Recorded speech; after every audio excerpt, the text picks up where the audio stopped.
Dijelaskan Junaidi selaku Sekretaris Satgas COVID-19 Kabupaten Pali, per tanggal 23 Juni jumlah pasien terkonfirmasi COVID-19 di Kabupaten Pali berjumlah 526, dengan terjadinya penambahan 5 orang. 5 pasien baru yang bertambah tersebut berasal dari Kecamatan Talang Ubi Pali, dan kini mereka menjalani isolasi mandiri sebanyak 4 orang, dan satu lagi menjalani rawat inap di rumah sakit.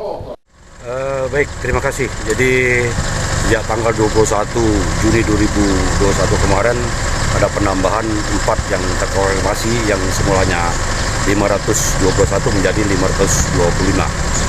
Masing-masing mereka satu diisolasi di rumah sakit dan 4 orang diisolasi secara mandiri di rumah. Itu kan klaster gimana nggak penambahan 4 ini? Penambahan 4 ini tetap di wilayah Kecamatan Talang Ubi, makanya ke depan kami akan menggiarkan lagi posko-posko PPKM di kelurahan, dan ini sedang dirancang agar seluruh kelurahan dan desa membentuk posko PPKM sehingga harapan kita penyebaran COVID-19 dapat kita putus dengan adanya posko-posko tersebut. Satgas COVID-19 Pali kini mengaktifkan kembali posko-posko PPKM di kelurahan dan desa untuk memutus penyebaran COVID-19.